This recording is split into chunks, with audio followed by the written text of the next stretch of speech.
What's going on, everybody? Welcome to a new breakdown. You've seen us on this channel. We are the Cinefanatics. Well, actually, I am the Cinefanatic. My name is Chris Adams, but I'm joined by two guests today. Who do we got here? We got Sean Sullivan, and we got Adam Witt. Hello there. Guys, it's awesome to have y'all. Everyone who's seen this channel before, y'all know we've done breakdowns for WandaVision. We've done breakdowns for Falcon and the Winter Soldier. Now Star Wars has its turn, and Marvel's out of the hot seat. We are doing the Bad Batch, and I'm excited to have both of these guys on these breakdowns with me. This is going to be pretty good. We're covering 2 episodes tonight because they decided to hit us with like a 70-minute movie, and then they decided to hit us with a regular-sized episode. So all in 1 week. That's crazy. I mean, I can't complain. I'm all for it. No, that was awesome. That was it. As soon as you're done that first one, you're like, oh, I got to watch another. And you're like, I can. Oh, yeah, absolutely. Well, guys, if you're joining us tonight, remember, you can get some comments there in the chat. If you have anything that you want to say that we're going to bring up, we are going to be talking spoilers of these episodes. So if you haven't seen it, probably don't want to tune into this stream. But if you have anything you want to bring up, chat's a good place, but also a great place to be that Streamlabs link right there, streamlabs.com/Cinefanatics. That's where you can get all your questions, comments, and all sorts of stuff in there, and we'll be doing all sorts of other plugs at the end too. So you can use either of those two things to call Sean names. You have 2 options. that is actually a factual statement. Mr. Soundboard. Sean's bringing the soundboard. Y'all know this is going to be a fun stream then. Give me some Vuvuzela. How deep's it go?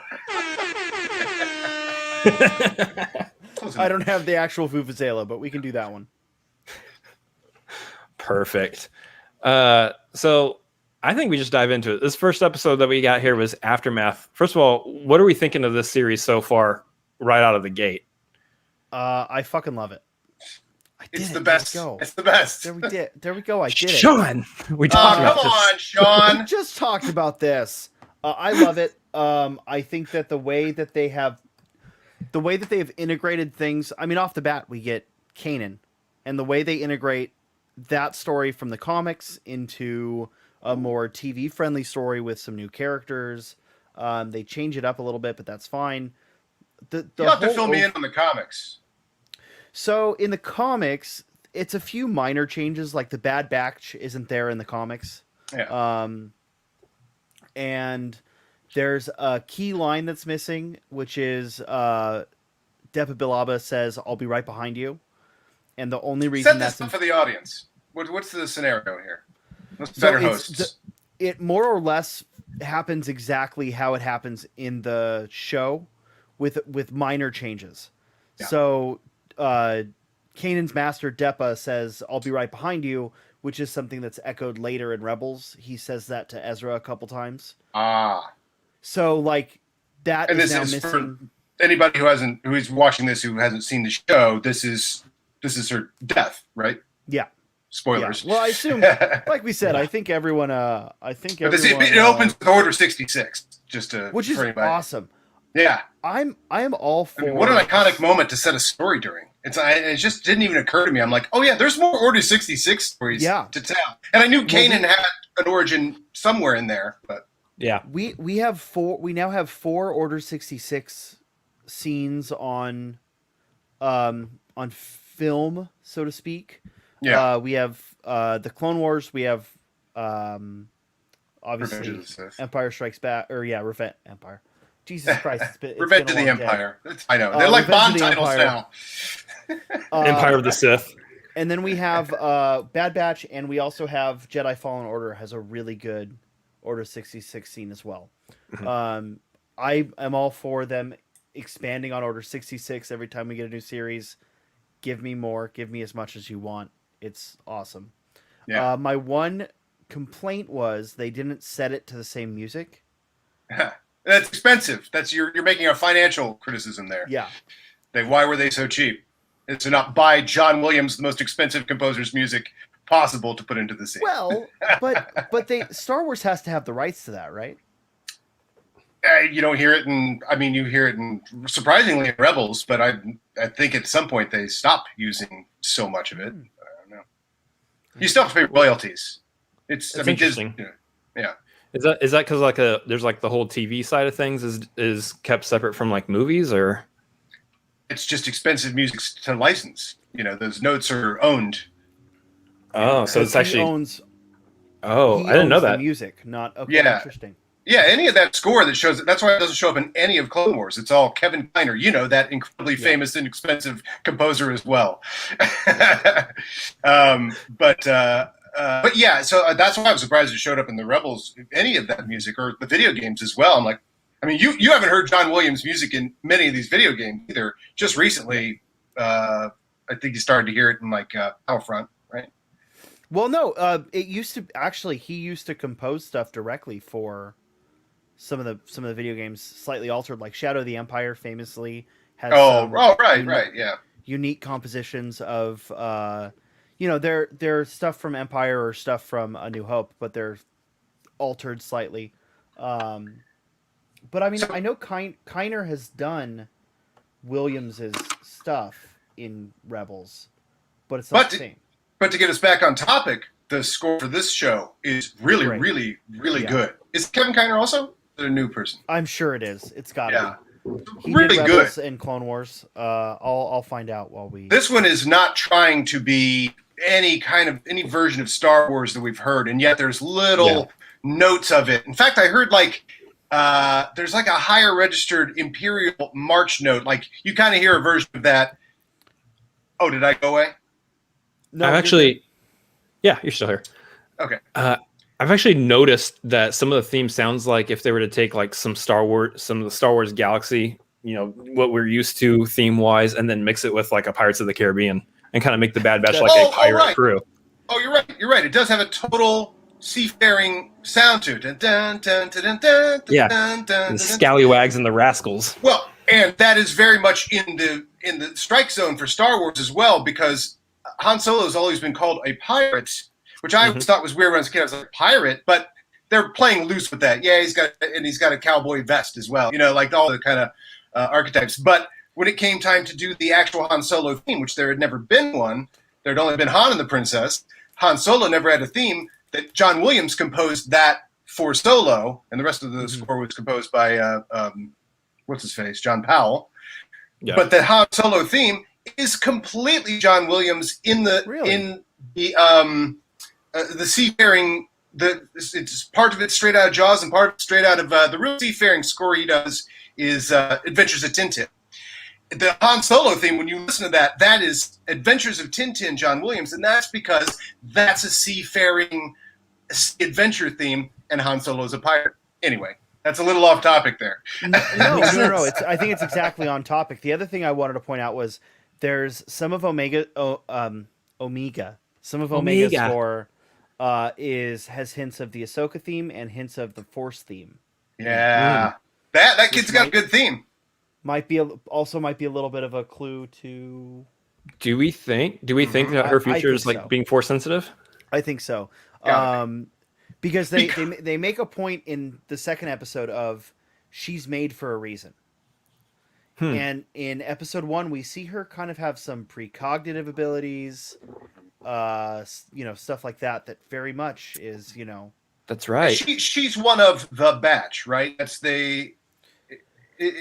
she's not one of that batch specifically, but she is a augmented clone. Yeah. Well, and why wouldn't one of them augmented? They all have their augmentations. All the Bad Batch. That one's got great eyesight, one's got a big brain, one's part robot. All this. One's giant. These are very basic things, but like the idea of making someone Force sensitive, or at least you've got, if you're going to augment someone, you're going to bump up against nature, and the Force is all nature. So you're messing with the very nature of human beings. Definitely, there's a chance that any of them could be Force sensitive because their nature has been messed with. Well, and even in other science fiction stuff, we've seen, where if there's an augmented team, one of them's psychic or one of them's telekinetic or gotta be right, yeah. Like, but the one thing I want Fox Force 5, right? One's great with knives. The one thing to push back on a little bit with this though. In Star Wars, traditionally, cloning doesn't react well to the Force. Mm-hmm. Okay. If we go back to the original Thrawn trilogy, that's one of the big things they have to wrestle with is their force sensitive clones are all completely nuts. In Rise of Skywalker, we see that it's making Palpatine rot away Yeah. because his body's or the Force is rejecting his body. Right. Um, Right. And Snoke wasn't a pretty sight himself either. No, not at No. all. Right. Yeah. Oh, that's interesting. Force. Wow. Geez, that really tracks with what I've seen. You're Mhm. mentioning those examples. I did not know that was a thing, that the Force rejects cloning. It probably wants you to, your body to find its more perfect natural. self and I think natural nature. that actually brings up a couple questions I have. Then is one, where do they get the DNA for someone who's force sensitive, or how are they working that in there? And then two, Have you noticed her haircut? Omega. She's got Palpatine's haircut. Oh. Now, I don't think that's it, because how the hell would they get Palpatine's DNA? But Yeah, it's the Kaminoans. Wouldn't they all have to start with Jango Fett? And so all the Bad Batch are part Jango Fett, right? Or were they? Do you think that? Yeah. So they took a Jango Fett, which is the model for all of them. The perfect ones go become clone troopers. The imperfect ones they experiment on, basically, right? yeah, the Model J. The Model J. And her character model is the Boba Fett character model with a few softened angles. Mm-hmm. The young Boba character Yeah, it model. looks like the young Boba, right? Mm-hmm. Wow. With a few softened angles and loses the the Jango model always has a forehead like scrunch that she doesn't have. Yeah. But yeah, I think, and also the accent. Oh yeah, right. She's got the New Zealand accent. Yeah. Right. Oh yeah, yeah. That's right. She has a clone accent. I was fascinated by her voice the entire show. It's like it's such a good voice. Omega. Well, because the other thing with the accent is you can argue, well, she has that accent because she's around a bunch of other people with that accent, but the Kaminoans don't have that accent. No. Yeah, They speak Galactic Basic just They fine. speak Uba. They speak gentle. Uba. Some things just talk like this. I think it's interesting to bring it up though, because you see what the Empire further tries to do later on, and kind of diverting a little bit, but going into like Mandalorian and stuff where they they're trying to get Grogu and everything, and all the stuff that kind of happens there. But it's kind of interesting. It seems like from the very beginning, I think it looks like Palpatine's goal was always to just do that I'm going to live forever thing, and part of that looks like it's through cloning. It's also really interesting that we've gotten all of this from a single line. Ah, right. I know. That's the best. Like the single line in A New Hope gives us all of this. We've gone from you fought the Clone Wars? Yeah. And then it moves on, which is the genius episode 4. What? What did they just say? Huh? And then casually, well, the Force gives. Oh, here's a lightsaber. That's what I love about episode 4. You're like, Jesus, what is happening? And now we have Legends has its own whole smorgasbord of clone drivel, and I'm then sure they do. oh, it's bad. Canon has all of this Clone Wars material plus Rise of Skywalker and now Mandalorian. Like, cloning has become this huge thing, and augmenting clones is a big deal in Mandalorian. Yeah. But here's another weird thing, is cloning, all right, that's great, that sounds like sci-fi, we hear that, we go, ooh, Clone Wars, oh my god, it finally comes around, attacking the clones, it is what we thought it was, and better, Boba Fett and Jango Fett and all this stuff, you're like, oh, this is such good sci-fi stuff, but then they sneak around the edges, the witchcraft angle, the wizardry, because, they called Obi-Wan, or Luke's uncle, Owen, called Obi-Wan crazy old wizard, right? Yeah. Or I think even Han Solo calls him a wizard, right? Yeah, and I think it's either Tag or Mahdi. I don't remember which one, but says calls them your sorceress ways. Sorceress ways, exactly. It's like this is like straight like Arthurian, like making fun of Merlin or whatever. But you forget because there's such a sci-fi angle, but it's not sci-fi; it's fantasy always with Star Wars. So that's so cool that like witchcraft and cloning have now kind of merged. both perfect bedfellows in the Star Wars universe, and come up with this completely original show that should feel very similar to other things, and of course it does. But it's like they've got original adventures out of all this great Star Wars going on. Yeah, and I mean it's great. Chris, we've derailed your notes. You have notes. Yeah, actually, I wanted to backtrack a little bit and bring up because we talked about like how the beginning of this set up and started with Caleb Doom, and how like cool of a thing that was. Where we saw his like character model in those last few episodes of the Clone Wars, but didn't think that we were necessarily going to get a young Caleb Doom at some point, like within actual like TV or movies or anything. So to actually have him show up and do something here was actually really cool. Now, who is that? Because I know that name. I know that name, but I don't know why I know that. If that was from a book or the Clone Wars, because I haven't rewatched all the Clone Wars or anything. Have you watched Rebels? Yeah, but like 2 seasons and then like the last season, or like there's some bunch I missed. Yeah. You know that one main character? Yeah. Kanan. Yeah. Is Caleb Doom? Is Caleb Doom? Yeah. Spoilers. Oh, okay. Gotcha. Kanan and Caleb are the same. Okay. You're informing me and the audience.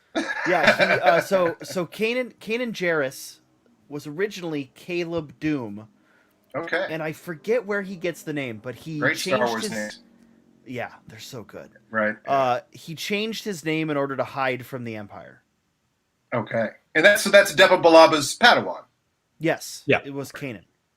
That is so cool. I mean, wow, talk about tying 1,000 threads together in just the first scene. Yeah, well, that's why the kid sounded like Freddie Prinze Jr. Yeah, exactly. Because it was Freddie Prinze Jr. doing the voice. Okay. I don't know why they thought that would work. I don't think the voice worked. Like for me. I mean, I was fine with it. I was like, I didn't think about it. Yeah, he sounds like a man. What I like about it, I was just letting it wash over me. What I liked about it though is that we saw because we know that in Rebels when Kanan meets Rex for the first time, he's super distrustful of him and the two others. So like we actually get to see the scenes that kind of set up why is he so distrustful of the clones? What was his actual like Order 66 story? Well, and what's interesting is if he would have listened to the Bad Batch, like when they're like, "We're not going to hurt you," he might not have that distrust anymore. Right. Yeah. He went off on adventures with them. Mm-hmm. Yeah, boy, what a great thing to have such a diversity of point of view of Order 66. So in Revenge of the Sith, you just get straight fastballs, cut to Magneto, Ki-Adi-Mundi dies, cut to, Kenan Nemoidia, Plo Koon dies. Like just cut to that very basic sort of thing. But here, we've got the kids' point of view, you've got clones who did not get the message, and from their point of view of like, what the hell's going on? Like, just never even thought of that point of view. And yet another Jedi who is about to be betrayed, and we know she's about to be betrayed, and then the Padawan's point of view, which we've never had from an Order 66 event. Oh my God, it's such Star Wars. We do get it in. We actually get it quite interestingly in Jedi Fallen Order has a very similar note, and it's so interesting to me that from any story we've had from the Padawan point of view, the Padawan survives because the Jedi gives their life for them. Mm. Which is such a, to me, the prequels are all about the failing of the Jedi Order. Yeah, and George Lucas was upfront about that too. I think. Yeah, and so much of that act is like, at least they died in a way that is very fitting of the Jedi Order. Yeah, in a Star Wars. Yeah, and a Star Wars. Yeah, like we also see that was in Fallen Order also. What is Fallen Order? Is that a video game? Jedi Fallen Order is a video game set 5 years after, 5 years after this. Okay. I'm told I would love this video game, probably by you, actually. You would absolutely. It's. Yeah, I gotta get it. In my opinion, it's one of the greatest Star Wars stories ever told.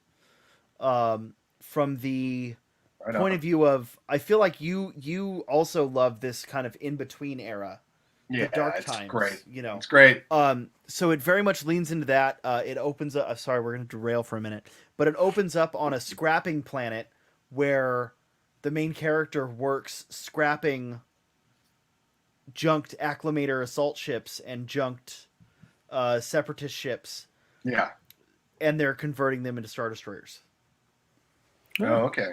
So it's just very much that whole, that transition, just the beautiful transitions between the Clone Wars and the Empire. Yeah. But, Well, it's part and parcel with Star Wars because Star Wars has always been a middle chapter. It's always supposed to be a middle chapter of some sort. And so to fill in all these little gaps, and there's so much room and so many points of view that you can focus on. And, everyone says like, oh, aren't they done telling Star Wars stories or whatever? And it's like, wow, no, they're just literally scratching the surface of the thick mythology that the format of the chapters is part and parcel of that. There's a lot of stuff going on that happened before this movie and after this movie that you'll never see. But and you can always do this. This show and The Mandalorian have proved something that I've believed in a long time. For a long time, you don't need Jedi to tell a Star Wars story.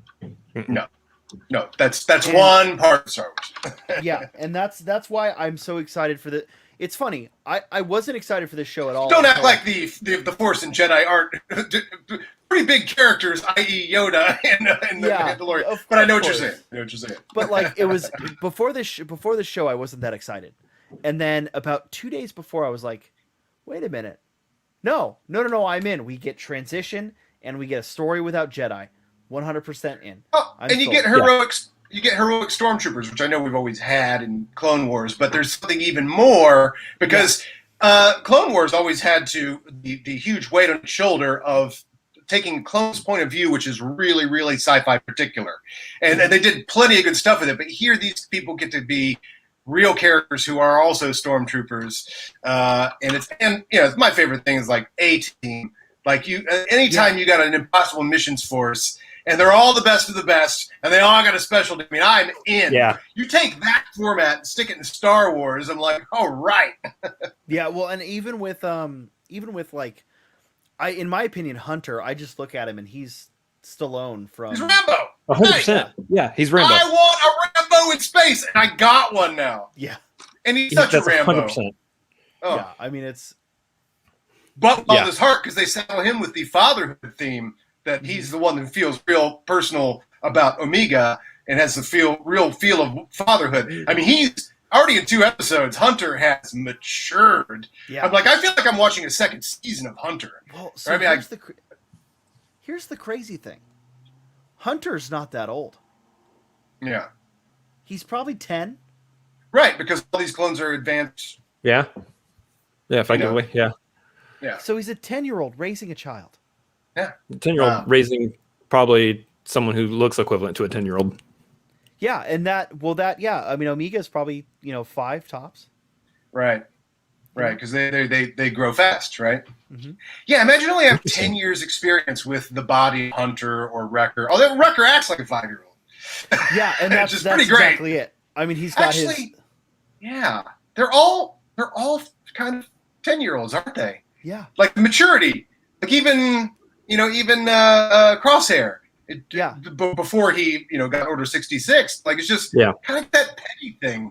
You're like, oh, he just figured out how to be petty. And Tech keeps saying, "Oh, I figured you guys realized this." Right. He's a very He's so focused on himself. Like, oh my God, they're all 10-year-olds. Yeah. Interesting.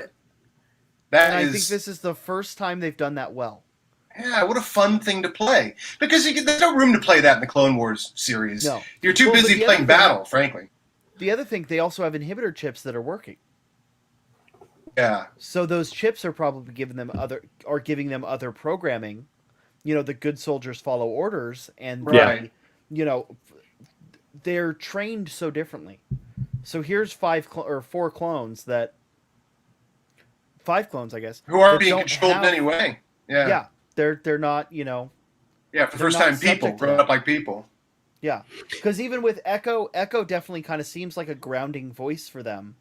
Of course, he's been through a ton of trauma, but there's a little bit of a grounding voice, just being like, well, that didn't go as planned. You know, because he's not augmented. He is a real No. clone. He just has joined the team in the Clone Wars when they rescued him, right? Yeah. Yeah, so he went through a ton of like psychological torture basically Yeah. by being strapped into a machine and then lost his arm. Dude, strapped into a machine. That is a very torturous Akira moment in the original Clone Wars when he is hooked up to a machine and broadcasting, like he's broadcasting plans or something. He's like they're using him as a strategy machine because he's a clone. Basically. Oh my god, so good. Wow. That's like someone plugging me into a machine to figure out how to atom the situation. I'm like locked in, like. That's the interesting thing I found about these guys, though, is that like Crosshair has the working inhibitor chip, but the rest of them didn't clue into the Order 66. So, and they even which is another great point.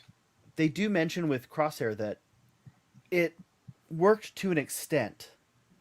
It worked more so than the others, but even then, it was still not fully. Functional. Yeah, because like we saw, if we go back to the Clone Wars, when we saw Rex have to go through it with Ahsoka,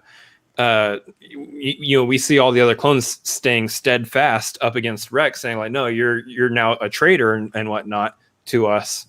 And Crosshair seems to be like, "Look, you're not doing things correctly, but I'm still on this team and I'm still going along with it. But you're not following orders." This is also the first time. What a great tension! This is also the first time we've gotten aftermath from. I mean, the episode title. Yes. But the first time we've gotten the aftermath of Order 66 from the clone perspective. Yeah. Because we see, because the clones have so much personality in the Clone Wars and in even to an extent in Revenge of the Sith, that in this episode, once Order 66 triggers, they're in all white armor. They're all reacting and responding the same. They are now stormtroopers. They are now... Well, but even more so than stormtroopers, they're now basically no better than droids. Yeah. Because stormtroopers are droids with organic material. They're first order stormtroopers, if anything, right? They don't know anything but war.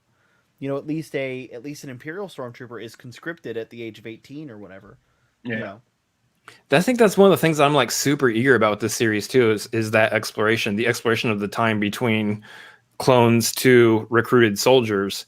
So that, we end up seeing all these clones are going to end up being like super tragic characters, like every single one of them, because they didn't have a choice in all this.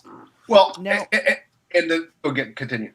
Well, I was going to jump ahead real quick.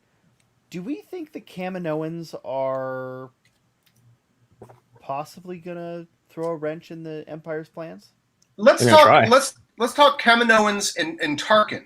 Because I love Tarkin comes in, and boy is he Tarkin, huh? This is the most classic version of Tarkin that we've seen. This is the real evil guy, and Stephen Stanton does his job well.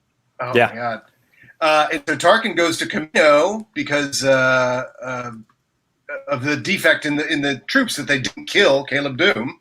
Mm-hmm. There's something wrong. What an evil guy! Like, no, we must kill much more efficiently. Yeah, and I love seeing something very episode 2 and very episode 4 mixed with Tarkin and the Kaminoans. Yeah, and we get it's so interesting with that too, because I feel like when I don't know her name, Nala Se. Yeah. Oh yeah, Nala Se. Yes, Nala Se. So Nala Se at the end of the episode has a conversation with Lama Su. And he says, "Did you whatever?" And she's like, "It's been dealt with," right? And he said, "Until we know more, don't tell the Empire." Like, right. Here's what I'm curious about: can they flip a switch and reverse Order 66? Interesting. Oh, Sean, you're on something. Can they flip a switch and reverse that programming? Because, while Tarkin's there and he's pretty straight up with, like, we can do everything you're doing with these clones, but with conscripted soldiers. Right. They're not going to be very happy about that, because that is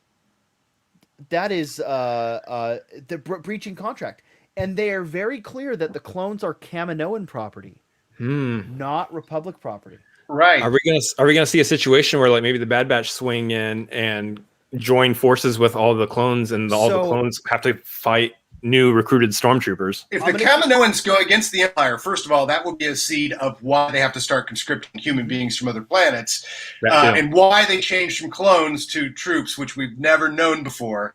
I think you're onto something, Sean. And the Kamino has an army at its disposal if it decides to go against the Empire. It's like, all right. And not just an army, but an army that is dispatched around the galaxy. What if there's an execute Empire? Order 99 from the Kaminoans? Yeah, that's what. My God.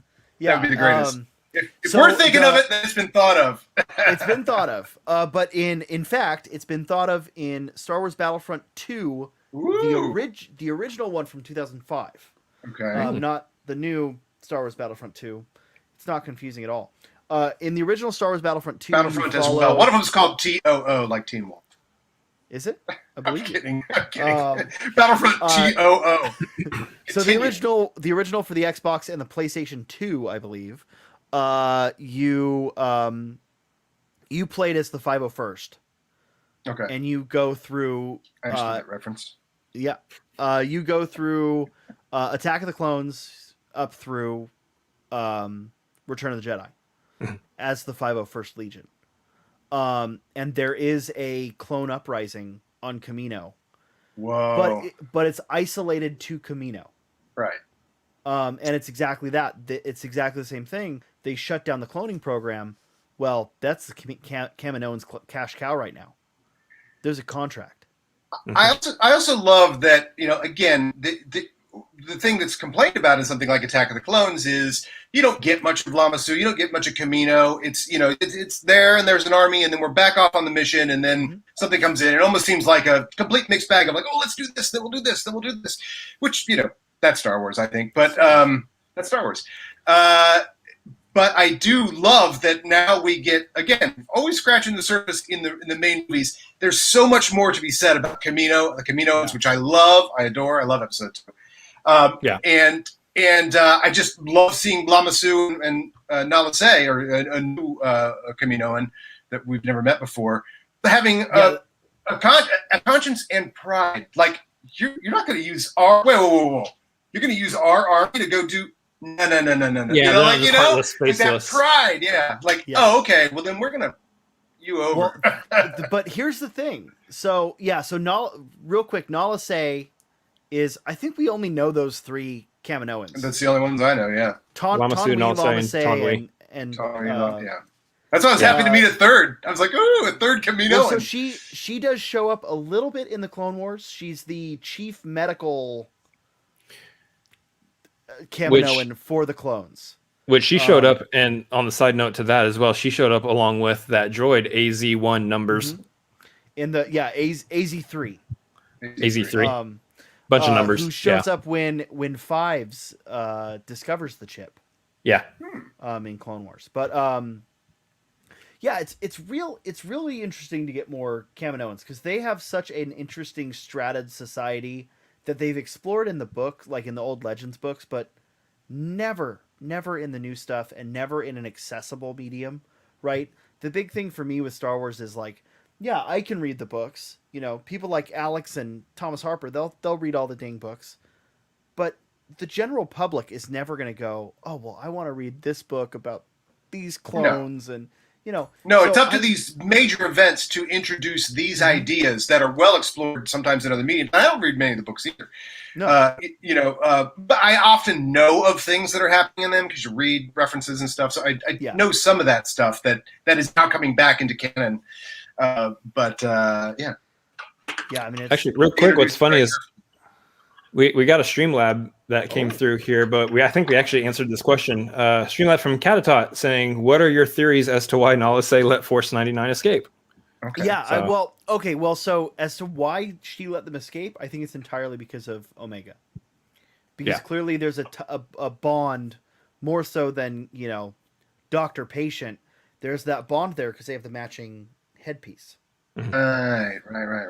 She's effectively Omega's mother, Mom, so to speak, up until this point. So, or at least aunt. By the way, also look at that point of view. When Omega, when you think about this, for the very first time in her life, sees dirt. Yeah, because she's lived on an ocean planet. It's like when we think about these biomes, the Star Wars biomes, which we love that a lot of these planets just have one type of weather. I love that. I love a tidal planet. I love a ocean planet.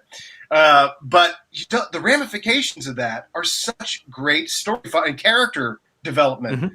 To just be able to see from her point of view of like, oh my God, she's seeing dirt for the first time. Do you know how I take advantage or don't even think about dirt? I literally don't think about dirt. We literally sweep it out of our homes. Yeah. Wow. She sees dirt for the first time. She's never been on solid ground. Not only that, but sunlight. Yeah, sunlight. Right. It's always storming. Every time we see Camino, there's a storm. Yeah, it's completely covered in water and storms. I never thought about that. It is always raining also on Camino. It's not just the water. It's never, their sun never shines on Camino. Because when she first steps out of that ship, she doesn't know what to do and goes back into the ship because of the sun. Yeah, but okay, we got to talk about Saw Gerrera real quick. Right? Yes, absolutely, 100%. Rogue One, Saw Gerrera. Rogue One, Saw Gerrera. Rebels, Saw Gerrera. Saw Gerrera has now shown up in all four. In Clone Wars? Yeah. He's in Clone Wars. He's in Bad Batch. He's in Rebels. He's in Rogue One. And he's in Jedi Fallen Order. A great character. And he's also in the Battlefront 2 supporting materials. And he's introduced in this show. If you take the timeline of what you can view as Star Wars, these are the first Rebels we've ever seen, right? Yes. This is the very first. When they go to the planet, are they on Felucia? They are on Onderon. Onderon, yeah. When they're on Onderon, they come across the camp by a fire, and they're sent to Tarkin's task. He's like, you guys didn't kill this little kid. Here's some other kids you need to go kill. Let's see if they kill those kids. And if they do kill those kids, then they're good for the Empire. What an evil man. So they go to the planet. Now they've all got conscience. They're weirded out by like what happened to the clones. That whole point of view, watching your friends like turn on Jedi and shoot them like, what are we doing, guys? Wait, I still have to report to these people, even though this happened, and nobody's acting like this is weird. Like that's the path back to sport. And meanwhile, Crosshair's like, just give the order. Right. Let me shoot these kids. Yeah, because his chip is still working. He got Order 66. That is such great storytelling. So here's the other strange thing. These are probably the only 5 clones, or I guess the only, not counting Crosshair, right?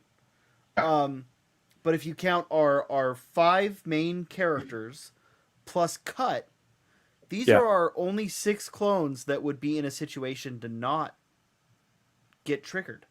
Yeah. Didn't Captain Rex have his removed or something though too? Because not until after. He still after he got it removed. So he got Order 60. Oh, of course he got Order 60. Ahsoka essentially removed it. Yeah. Okay. Yeah. Of course, we watch him try and kill Obi-Wan Kenobi. That's right. I forgot. No, that's Cody. Oh, Cody. Oh, we don't see Rex during Order 66. We do in the Clone Wars. In the last episode of Clone Wars, we do see him trigger Order 66. Okay. On a ship with Ahsoka and Maul. Okay. And Ahsoka pulls out the chip. Oh, okay. I saw that one. That's a long time since I've seen that episode. Who were the other two? The other two were Wolf and Gregor. And Gregor, who we see Wolf perform Order 66 on Megiddo. But back to Onderon. They are approaching. They've got the heat signature. You see all the people around a fire. Actually, it's not a fire. It's a large version of the lamp that Luke uses in Empire Strikes Back to light Dagobah, which I adore when they reuse the same type of look of things. They're all surrounding one of those lamps. And as soon as they came upon them, and I didn't even know it was Saw Gerrera yet, I'm like, it's Rebels! Like, we've got Rebels here. Like, we are past Clone Wars now. Like, once you hit Order 66, Rebellion starts in some way. And these are the first Rebels. Mm-hmm. Yeah. Well, so, Adam, have you seen the Revenge of the Sith deleted scenes? A while ago, if they're on the while DVD. ago. I mean, when I 'Cause first I got the would DVD, argue I watched it, but I forgot. I consider those canon still. Sure. Forgive me. But that's, in my opinion, our first Rebels. It's Mon Mothma. Right. Mon Yeah. Mothma, Bail, Padme, and a Bail guy that looks Organa. like Gandhi. Mhm. Yeah. Okay, you're Yeah, right. You're that's- right. That is the very seed of the rebellion Yeah. of like, hey, now that all this Revenge of the Sith has happened, what do you say we get together and rebel? But that's just like especially- 4 people saying that. Especially the story of the rebellion in the movies, in my opinion, is not the story of the rebellion soldier. It's the story of Rebel High Command and their personal friends. Right? Mhm. Well, they have to develop a high command. They have to develop anything. They're in a camp But on no, Onderon but I mean, right now. right? But I like that the cartoons have been able to explore the plight of the rebel trooper, where with Star Wars you get you're looking at Riken and Mon Mothma and the rebels' favorite pilots, and you're not seeing none of those rebel pathfinders on Endor have names, right? No one knows their damn name. Yeah. They're just guys with green outfits. Right. Oh, absolutely. Yeah, exactly. I mean, give me a Riken cartoon next. Riken and Bryn Durlin. I want a Riken, a Durlin, and a Mon Mothma all coming together. And Medine. Well- Make Medine cool again. I want a Medine cartoon. I want all those people. Pruneface. Pruneface has no lines. Let's get that guy an arc. So what I'm curious about also is whether we see stuff like Saw here, and Sean, you may even be able to touch on this more. So if we see all this stuff like connect later on with, say, like Enfys Nest and the Cloud Riders, or if we see like the beginnings of that too. They have yet to draw a line between Enfys and anyone else. Yeah. But we know Enfys wanted the Coaxium to support a rebellion. Mm-hmm. Not necessarily the rebellion. The term Rebel Alliance, it just occurred to me, there's going to be a lot of little rebel pockets. The Rebel Alliance is bringing all of them together. It just occurred to me. Yes. So Adam, very well could have been a part of it. Adam, I encourage you to watch, based on that revelation, go watch all of Rebels, because that's where that story is. There's a couple seasons I'm missing there. That's very exciting.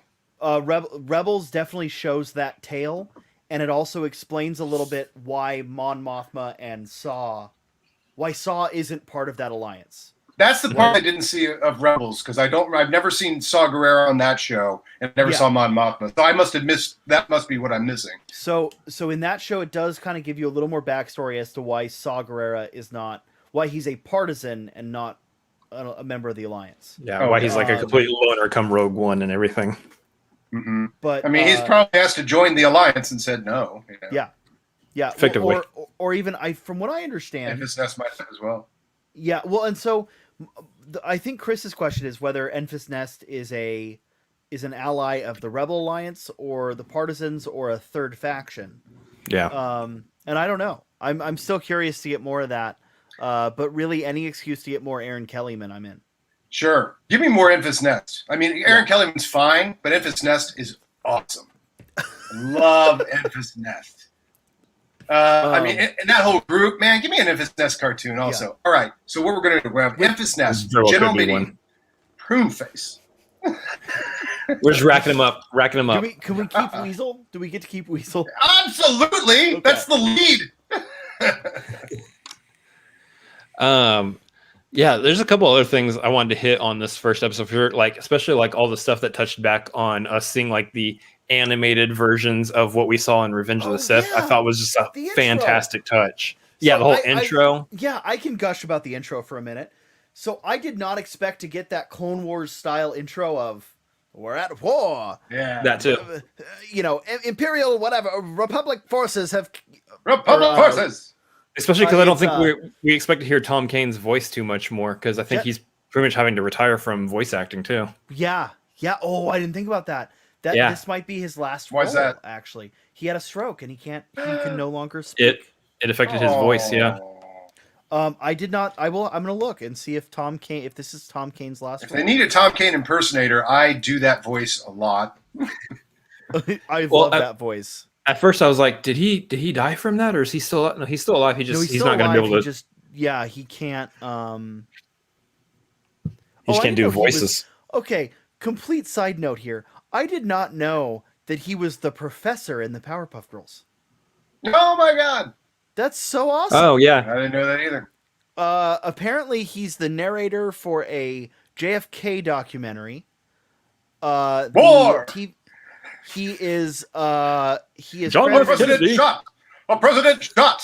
A state in peril. Meanwhile, Lego Jack Ruby descends upon Lego Star Wars: The Skywalker Saga. He is credited as Yoda, Qui-Gon, and Akbar, and that has yet to release. Interesting. So whether or not they finished finished recording, called the Akbar at this point. I mean, we've had so many times. Would you go for an Akbar right now? Oh yeah, actually, absolutely. Sounds good, right? Yeah. Is it fishy tasting? What? No. It's for chocolate. An Akbar. Right? Yeah. It's a snack. That's what it would say. It's a snack. Maybe it's a healthy bar. I'm thinking Akbar or something. Yeah. Chocolate nougat, a little mealworm. Don't worry about it. Oh, right, boy. There you go. All right, back on track. What were we talking about? The intro, all like different clips and stuff. So we get the Tom Kane, War, General Skywalker. John F. Kennedy takes a ride. Oh God! But we get the clips from Too soon. We get the clips from Revenge of the Sith done in the Clone Wars style. Oh, that's so awesome. Cool. Ties the room together. It really does. And I think it was nice that because the series started during the Clone Wars, we get that Clone Wars intro, and as soon as we've moved past that, we no longer have that intro. Episode 2 doesn't have that same intro. Oh, it doesn't have a Tom Kane intro? Did I miss it? I don't think so. No, I think it just went right into it. I think that episode had started, went to the next episode. So I don't think I saw the very beginning to note that. Yeah. I didn't even think about that, whether or not it happened. Wow. I think they just literally did it for the one episode for the transition. Well, what's interesting is that his voice was always the crawl, right? Obviously, all the text he ever spoke. All the text he ever spoke is the crawl before each episode of the Clone Wars. In fact, if you want to have fun, say the crawls for the regular trilogy and prequel sequel trilogy. Tom Kane's voice. That's right. I will rebellion. I will probably actually do that as soon as we're done. You know what, Adam, can you record those for me? Sure. As study material. Sure. Oh, that's true. The dead speak. I've always wanted to memorize all of the opening crawls. If anybody would say, "I'm a movie," and I could do the crawl from heart. Never quite made it. I'm sure one of our opponents has that memorized already. So I don't know if they do. I brought that up in the dungeon, and I was like, "Hey, who wants to memorize an opening crawl with me?" And everybody's like, "Are you nuts?" Yeah, but it could be fun. It'd be a fun thing to do. Like, you I don't know if it's that fun to do. You don't think Demalanta or Harper have those memorized? I don't. Okay. I don't. I bet we could all struggle our way through them. Oh, we're off topic.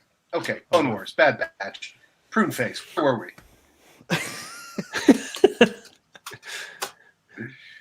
Yeah. So I don't know if you guys have anything else that like stood out to you in that first episode that like you were really wanting to like hit on or talk about. I mean, I know I can gush about the first episode a lot longer than I can gush about the second one.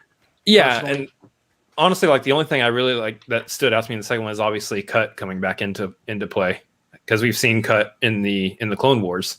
Now, so I don't remember Cut. What was his storyline again? Cut. They went to Seleucami for something, and Rex got shot, and Rex's squad left him with Cut, not realizing that he was there. They left him with Sue, and then later, Cut shows up and is like, "What the heck? Why is there another clone here?" And they bond. They have a bonding moment. Mm-hmm. But he was just a deserter. He deserted his squad. His gunship crashed, and he was the only survivor. So that was I'm kind of excited because I'm realizing there's a lot of Clone Wars episodes and Rebels episodes I have not seen. I know there were some I haven't seen, but I'm so excited to rewatch all these now There's too many Clone Wars episodes. That's what I'll tell you. Well, I've tried to put it on as background before because I'm like, I know, there are a lot of them, and I just kind of like having Star Wars on, but I can't just put a Star Wars movie on in the background. It's going to be sit down and watch that. But the Clone Wars, same thing. I'll put it on and be like, let me just put some episodes on in the background, and then I'll be like, I don't know if I know this episode, and I just sit down and watch it. I'm like, oh, well, this is no longer a background. You've lost an hour. Yeah. Yeah. And as a side note, like for you guys in the Schmodown, obviously, you want to study more movies right now than Clone Wars. Us in the FCL, if we want to do Star Wars, we do actually have to start paying attention to Mandalorian and Clone Wars and all that. Right. So, well, don't think it hasn't occurred to Deshaun and I that is on the horizon. Might as well start. 100%. Might as well start writing down some notes now. Yeah, absolutely, 100% is. We're just the testing ground right now. Yeah. Pretty cool thing for FCL to have too. It's like to separate itself from the Star Wars play and especially cool. it also lets us have a question about a former competitor in the first FCL match. Right, that was pretty cool. Yeah, which was that's true. What's his face? Sam Witwer. I got him started acting. Did you know that? No, I didn't. One of his first films was a film I produced. Oh. Yeah. In a former life. Yeah. Yeah. No, I've been on the set with Sam Witwer in early movies that he did.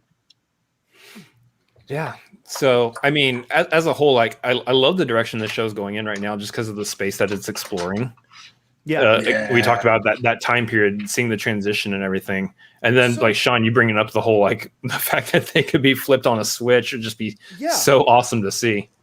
Well, the other thing too is they mentioned something in this episode that, as far as I'm aware, has only been mentioned one other time, and that's the Mandalorian chain codes.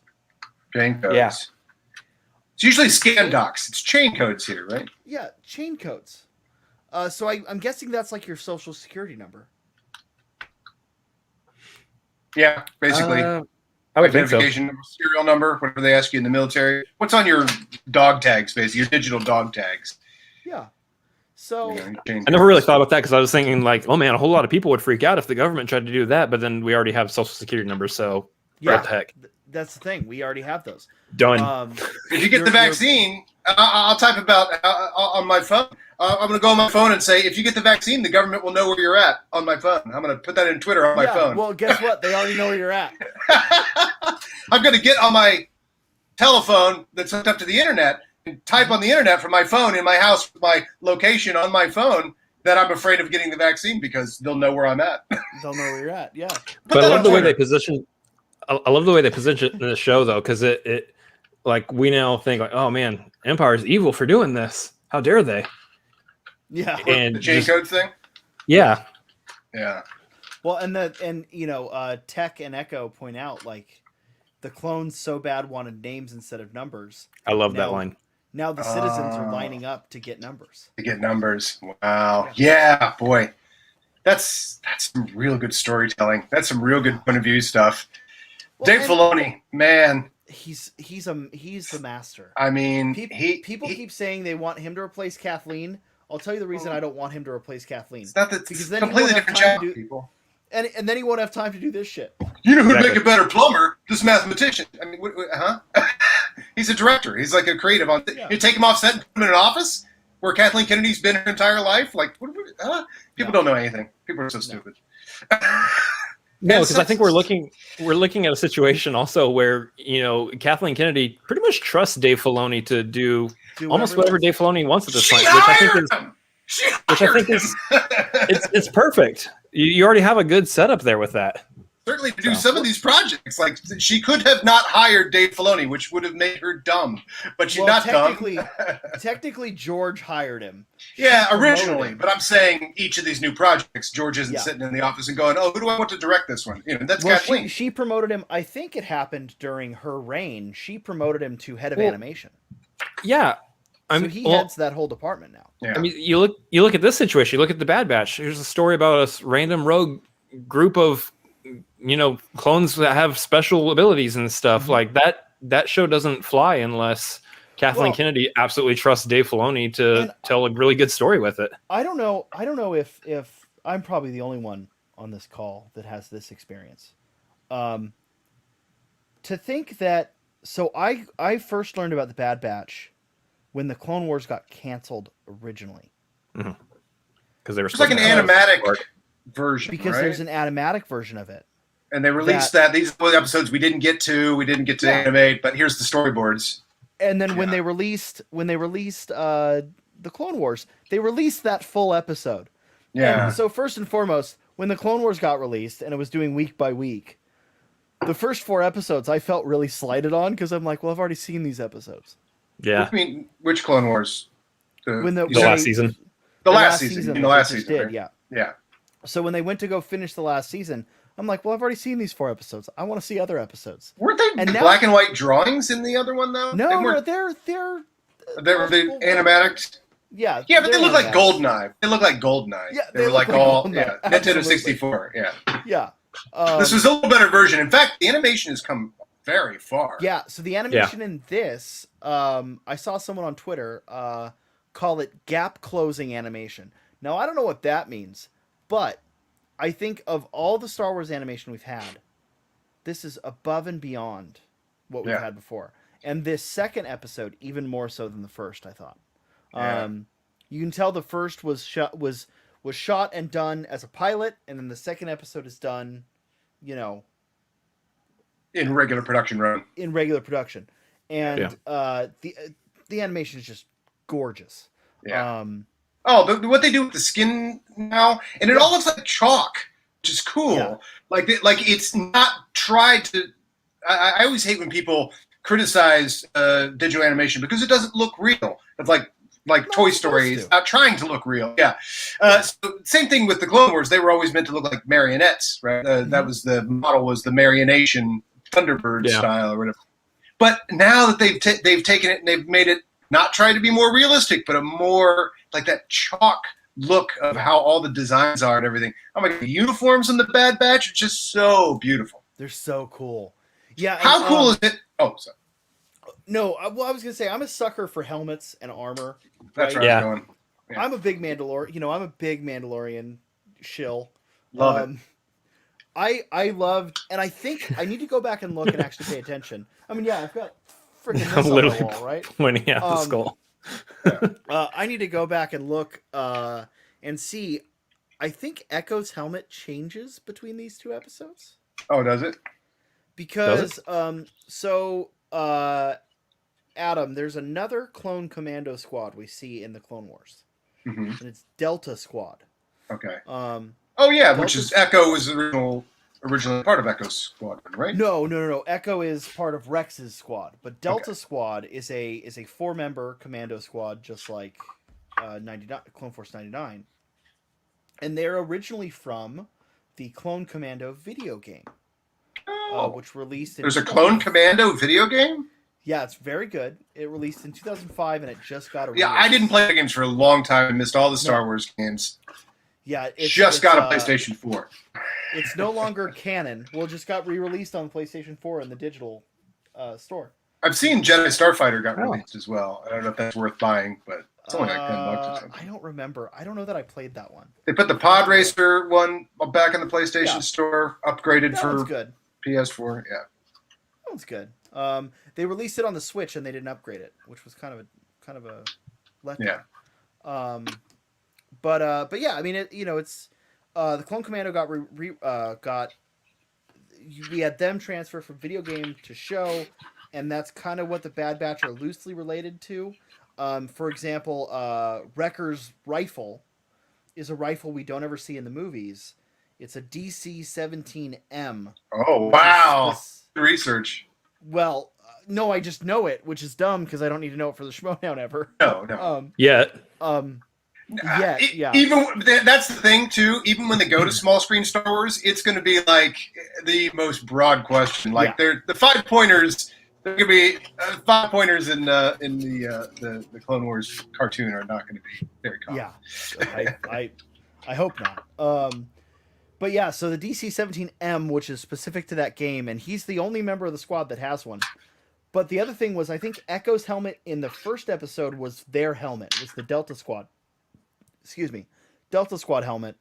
But each clone has their own helmet, their own armor pattern, their own armor design, their own unique markings, like different loadouts. I thought it was so cool. A note on the second episode, Hunter has his knife on his sleeve arm there. Yeah. Which my unfinished Mandalorian armor has the same thing, which I love that. Love that little detail. I'll never finish that armor. I mean, they all look so cool. But it's like superheroes. When Hunter was out of the armor, he put the knife on his belt. He had the knife on his belt the whole time. Yeah. Again, looking like John Rambo. Yeah. Oh yeah. But yeah, I mean, the second episode's, I don't think there's as much to talk about. But we saw the Empire impounding ships. We saw the first ship they had was a V-Wing, which I was like, okay, but why are they impounding their own ship? A V-Wing's a Republic ship. Why are they? I don't know. Why is that? It's an Imperial occupied planet, so we're deep. Now we're getting into the real Star Wars environment, which is an Imperial occupied planet. That is definitely after Order 66. Everything's going to be occupied by the Empire. Pretty cool. I was gonna say, is there someone who was like in control of it, who was like rebelling already against the Empire, and they're just like, nope. No, that's just their status quo. Their status quo is occupation. The Tarkin doctrine is rule through fear. So if you can control a populace through fear, you can control the galaxy. That's what we get in the second episode is what I'm in for all the upcoming episodes, which is the A-Team stuff. They've got a regular thing that they're doing, but they happen across some people that need their help. Well, if you need some help and no one else can help, maybe you should call the Bad Batch. Well, and I think that's what we're gonna get. They name drop Rex in this episode, right? So they said, yeah, that's what Cut says. That's what Rex was telling me.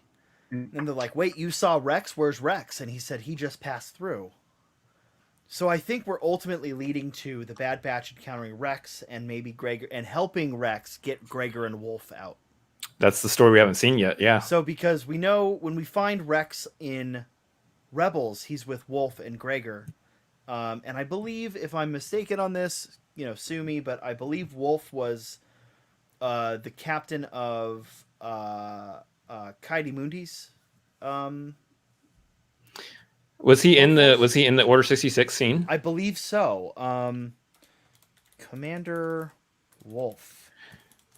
That's a detail I haven't noticed or paid attention to yet. That's the Marines, right? Galactic Marines. Isn't that done the Kaidi Mundi's crew? I believe so. Nova They got the cool. They got the cool helmets. It's the Nova Corps.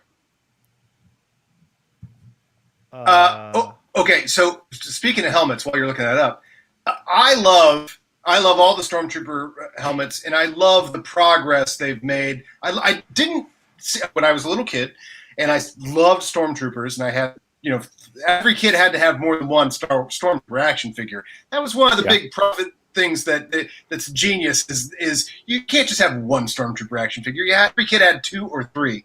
That was when you bought multiple. I can't say what I don't like to publicly talk about what my job is, but I go into people's homes. I had a customer the other day who had a whole bookshelf of clones and Stormtroopers. Cool. And I told him, I'm like, not cool, but neat. I said, can I just take a moment? He's like, what do you mean? I said, I need to admire your collection here. He's like, yeah, I'm not even a big Star Wars fan, but I figured he said, if I'm going to collect a Stormtrooper, I need a whole army. I said, right. Yes, you do. That's awesome. You absolutely do. So as Empire Strikes Back, and you get the snowtroopers. Oh my God, there's different types of stormtroopers, and then of course there's the pilot, and then it continues.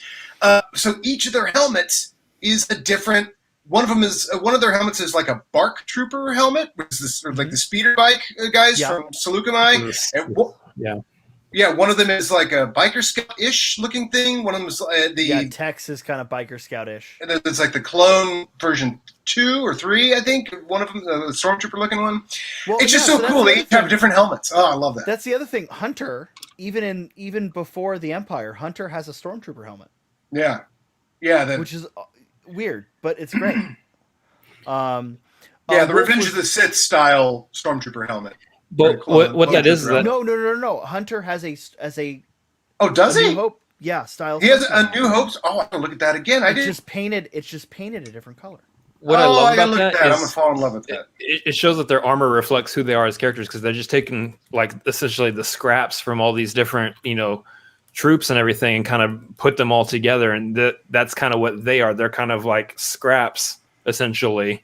Yeah, right. So that means that the armor just reflects their character even more, which is really cool. I also love that Crosshair has a little Boba Fett rangefinder. Yeah. Because that was on the toy when I was a kid, not the small action figure, but the big one had that, and you could look through the back of his head and stuff. I always thought that was so cool, and you never saw him use it. And then finally, we see it in Mandalorian, him use it. But now we get it on a regular basis with Crosshair. Like, the little Boba Fett rangefinder. So some of the clones in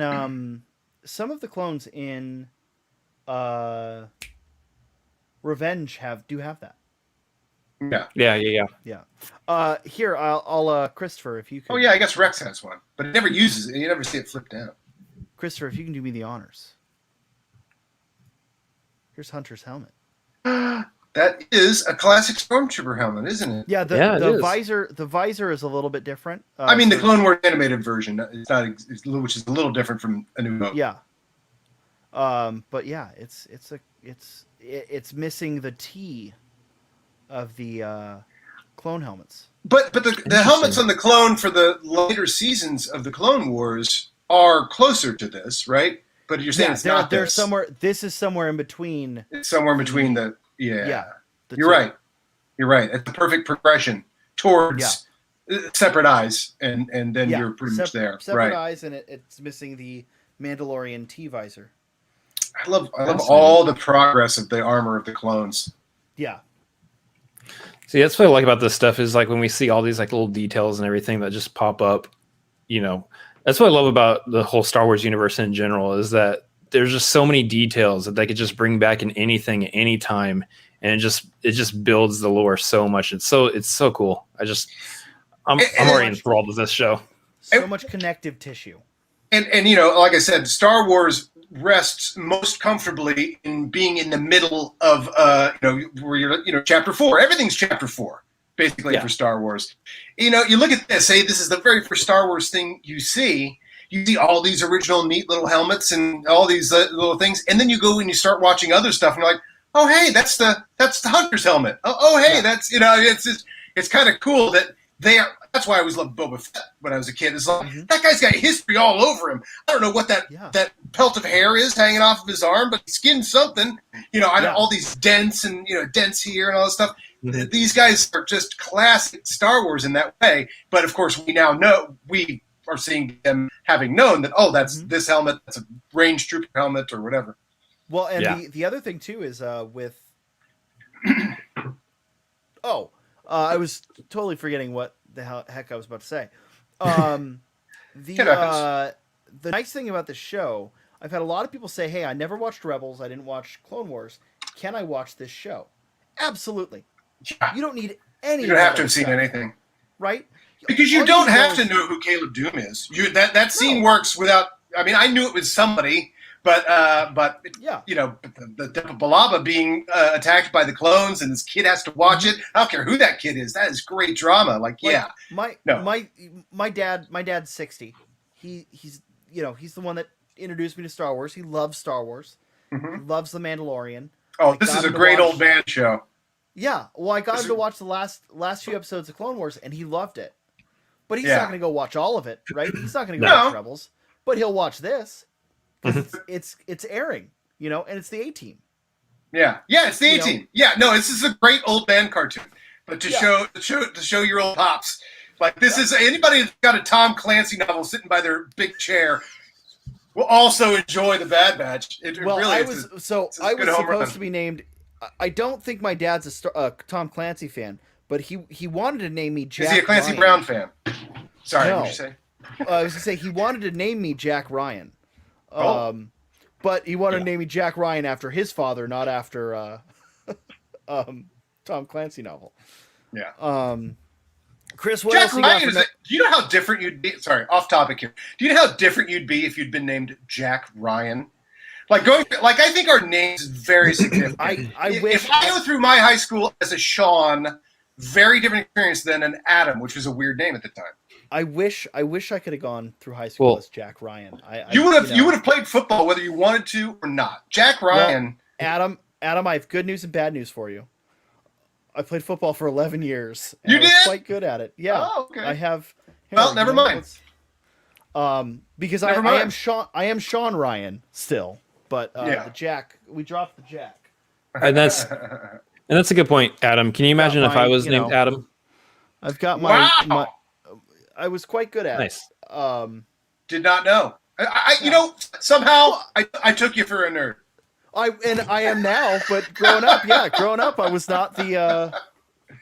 I can't believe I took you for a nerd, Sean. The That's nerdiness. hilarious. Yeah. Now, what's the difference between an Atobi and an Eope? Well, Atobis are native to Pisana, and they have 4 eyes. And they also live on Tatooine.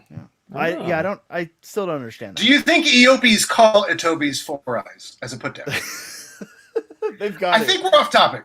I resent that. The Opis also have the stupid snout, elephant snout, and Penis the Atobis face, have yes. more of a donkey face. Garth brings up something here in the comments that I too am looking forward to is Ming-Na Wen coming back as Fennec Shand in this season. She was in the trailer, right? Yeah. Yeah, and getting more of her Oh, character my and kind of God. exploring her character before what we see in The Mandalorian, I think is going to be a ton of fun. Hey, question. As somebody who hasn't played a lot of the video games and I've read a lot of the books and stuff like that, is Fennec Shand, did she start in The Mandalorian? Yeah. She's not from anything else? Because she came in and I was like, oh, she's got to be a character who's introduced in Clone Wars. Well, She's introduced so, here's fan favorite.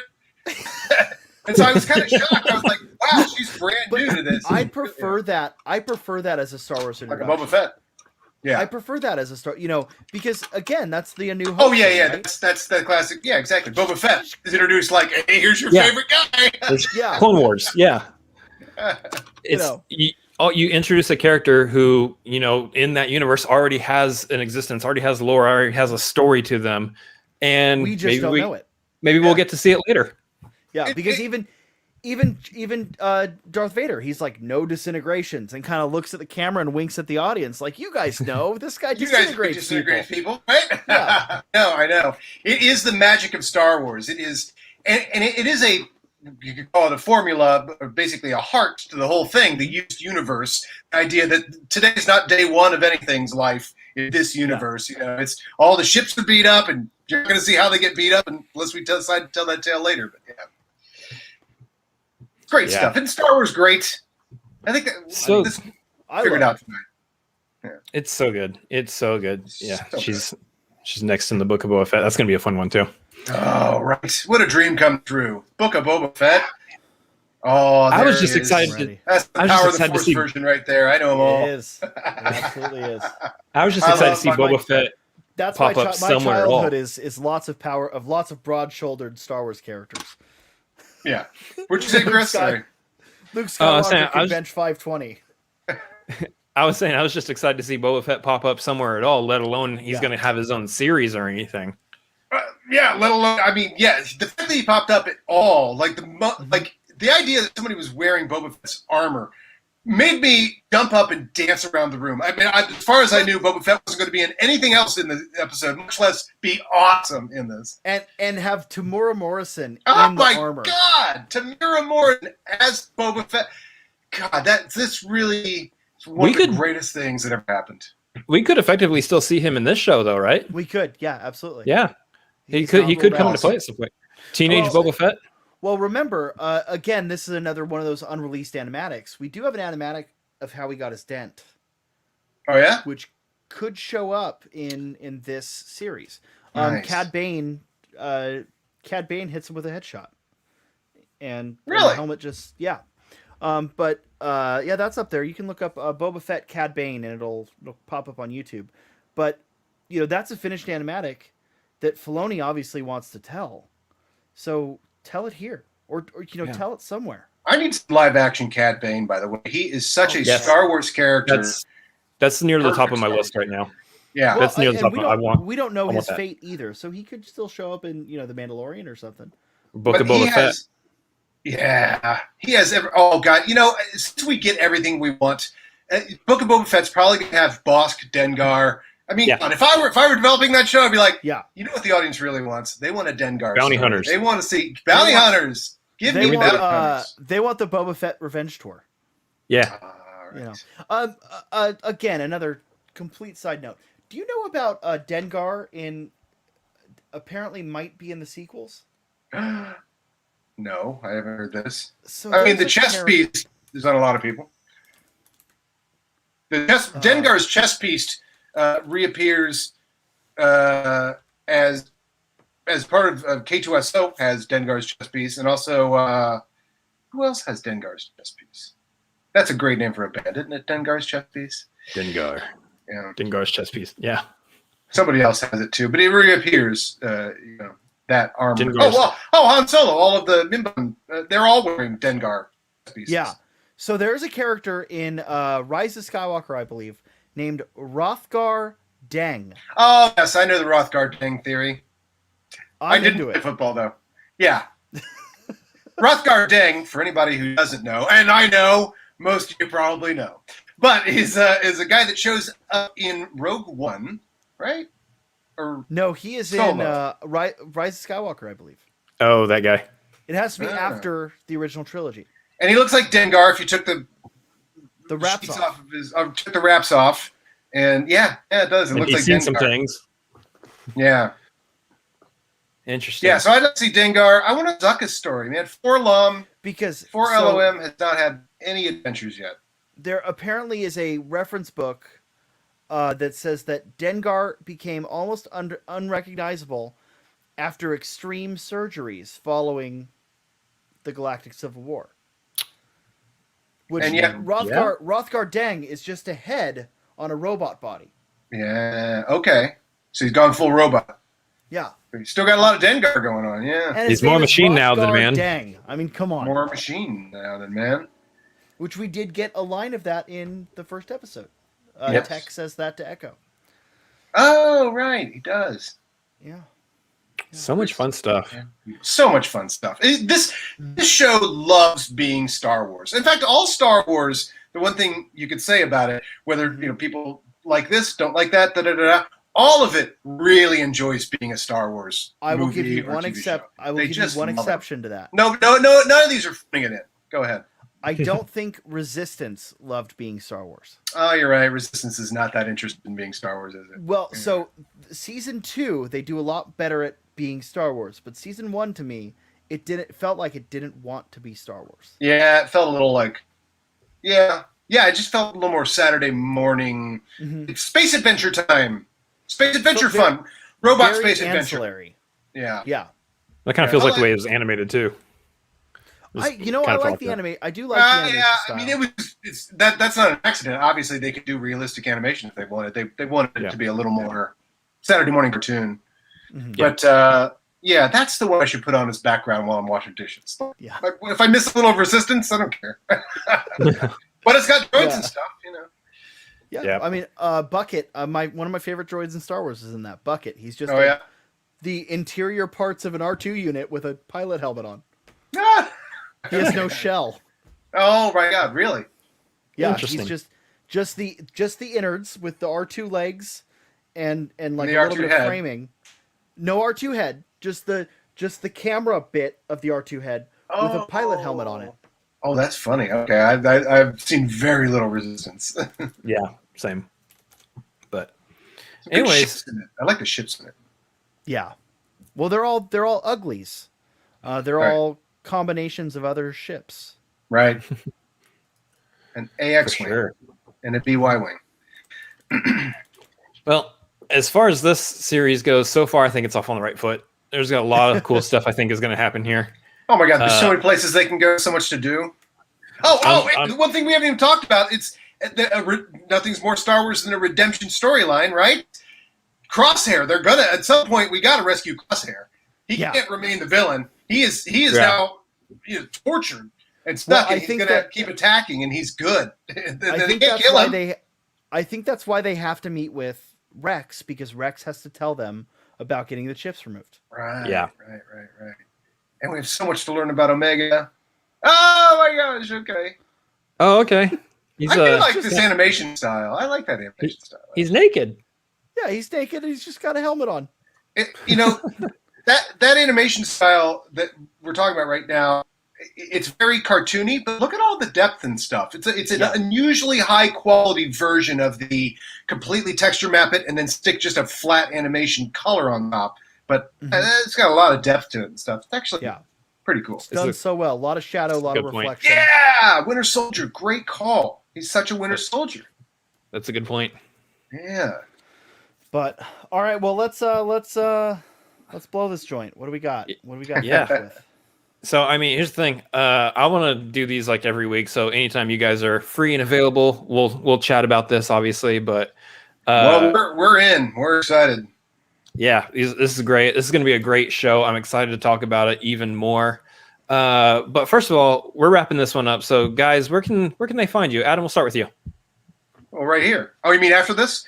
Yeah. Well, you can always go to themovieguys.net or at the Movie Guys on Twitter and find out. Usually, what I'm doing is with the Movie Guys. We have a podcast right now, the Ford Fiesta, where we cover every single Harrison Ford movie. We're up to American Graffiti. We're up to American Graffiti, which means next week is the conversation, and then Star Wars. Have you listened to the Ford Fiesta, Sean? I did catch a little bit of it, but I just remembered, I forgot what the name was. Yeah, we're having a lot of fun with that. So yeah, I can't. Yeah, wait. y'all, the movie guys need more viewers and more people talking about them. You guys are just too funny for your own good, honestly. Don't have them on your 1 year anniversary special. They'll accuse you of murdering dozens. Oh man, that was great. All right, well, Sean, where can we find you can at? Find me at Sean Sully on Twitch. That's the big one. Suit Up Sully on Twitter, and over at the PJ Campbell Network. Also this week, or this month rather, I will be having a Star Wars match where I get to face off against my arch nemesis, Ace Cabrera. If you didn't already know, Ace Cabrera and I are arch nemesis. That's the thing. And you're very harsh with each other. And Adam also has a match as well, but that aired already? It did. Okay. Did. Yep. Yeah. Against Zach. Yep. Against Zach. Yes. Because I'm living, you know how it is. We've beat both of these guys today, I think. Yeah. He's really good. Zach is a phenom. I think Zach's better than, having played, I only played the hardest opponents, but having played Thomas Harper and Zach, I think Zach's even better than Thomas Harper, maybe? I don't know. Yeah. Ooh, those are fighting words. You took them both to the wire. Big words. Screw them both, of course, but yeah. I took them both to their fives. So, yeah. Yeah. But guys, also, Cinefanatics, you can find us here on this channel. You know that? You're here. You know where we're at. But Twitter, Instagram, at Cinefanatics MLP. I'm, of course, at Chris Adams MLP on all those locations. Also, I recently did just start Twitch myself. So if you want to hop on over to twitch.tv/Chris Adams MLP. See, it's branding. You got to keep everything the same. And give me a follow over there. That's a huge help. Right? I didn't get that memo. Pokemon Snap right now. Yeah, I'm doing Pokemon Snap right now. I might be transitioning out of that here pretty soon because that game what did you say? Near beaten. I've been doing new Pokemon Snap. Just came out on the Switch. Pokemon Snap. Okay. Yeah. Oh, that's a game you're playing on Twitch. Got it. Yeah, it's a game about field photography and Pokemon. It's essentially National Geographic with Pokemon. Oh, okay. Oh, I like that idea. Yeah, taking pictures. Yep. By the way, I suggest anybody subscribe to Sean's Twitch feed because he does Bob Ross painting miniatures at night, and it's really relaxing. I was going to bed the other night, and I get an announcement on my phone saying like, "Oh, Sean's live," and I'm like, "Oh, what's Sean doing?" He's just like, there was like 15 people there watching. It was like painting my little tiny. Yeah. Wow, that must be relaxing. I mean, it's relaxing. It's very relaxing. Yeah. It's become. I started. It's a nice little hangout. started like 2 years ago on a whim, and then now it's become a. I mean, everything. These 2 shelves is all hand painted stuff, and there's another shelf here, and it's perfect entertainment. Yeah, I Well, love it's it. great. Also, you're hanging out with Sean, talking with Sean, and then you can be sitting there playing your games or doing notes or something, and you're just there hanging out with them. By the way, I didn't know Sean was going to be on here tonight. I had got an invite from you, Chris. I said I would, but after watching a Star Wars match on the Schmodown, my first thought was I should really text Sean. And then I was like, well, after I get on this thing, I'll text Sean and say, did you watch that match? Surprise! Whenever, hey, there we are. Whenever there's a Star Wars match, I'm like, I should text Adam. So this is good. But all right, well, Chris, good take to it see away. you guys. Also, Gordon brings up a good point. Keep your eyes peeled. That's all I'll say. Keep your eyes peeled. Awesome. But yeah, I'm also part of the FCL. You guys can follow the FCL over on the Schmodown Twitch channel too. So all that kind of fun stuff. Anyway, we're going to wrap it up, guys. I want to thank both of y'all for being here with me tonight, talking Star Wars and all the galaxy far, far away stuff. It's all super, super fun. And everybody in the chat for hanging out. I want to thank you guys for watching and hanging out with us. And we'll see you guys next time. And then we have that awkward ending, or you just...